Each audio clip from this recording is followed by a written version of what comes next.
First of all, let me just mention that this show was created by Mark Henteman, a veteran Family Guy writer. To you, my dear viewers, it might or might not be already a sign that this is a masterpiece of a TV show. And it fucking is, my god!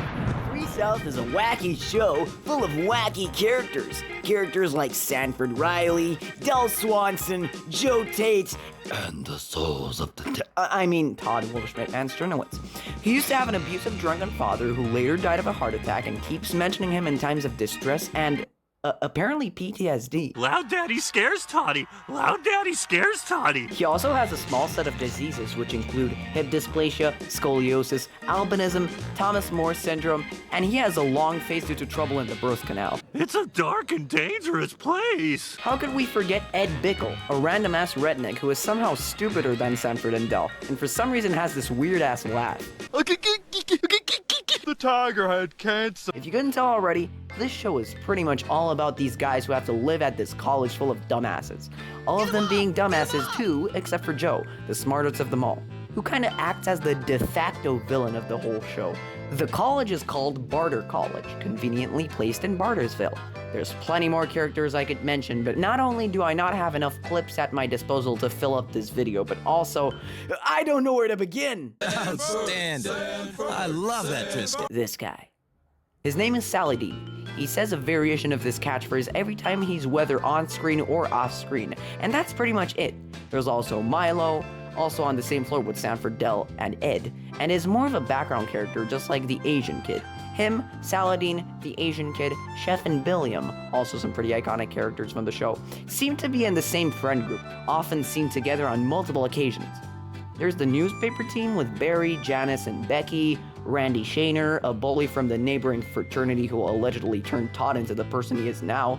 Todd had black hair, for fuck's sake, and also apparently bit off his nipple. There's not a day that goes by that I don't beg God to return my nipple. And how could we forget Felicity, a girl who has been having a massive crush on Del since high school and keeps stalking him since.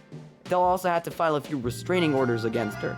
She knows his tastes, his allergies, and always makes clothes for him out of her own hair. This is Kooky Koala. This is Kooky Kangaroo. This one's just named Kooky. I had to rip his eyes out because I didn't like the way he looked at me. Surprisingly, she's seen with someone in the first episode, which can only mean that she gave up on Del for a while, but after hearing the news that he's coming back to college, she left her new boyfriend and relapsed.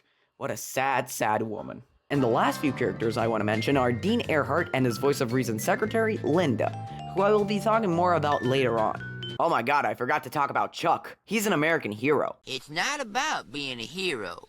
It's about being able to look at yourself in the mirror with dignity.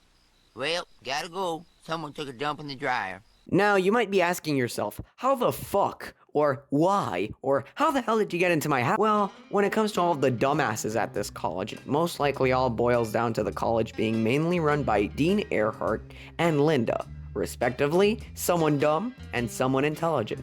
Although, since Linda is just some secretary, of course she's not in charge of students applying, as far as my college knowledge goes.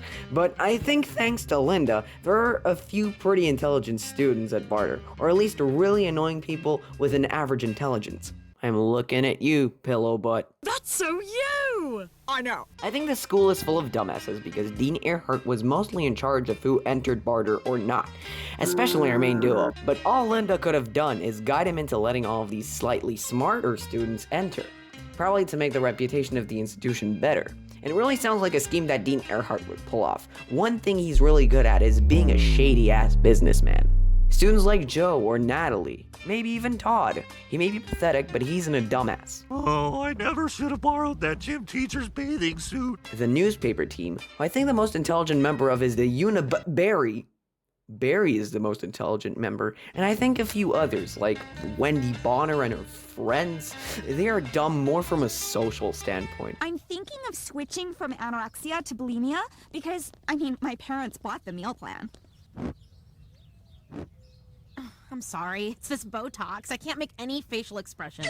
Speaking of Joe, he worked at fucking NASA in high school, and he read The Great Gatsby when he was 12, among other things. How the hell could have Barter ever been his safety school? Unless, oh my god, The marketing stunt worked.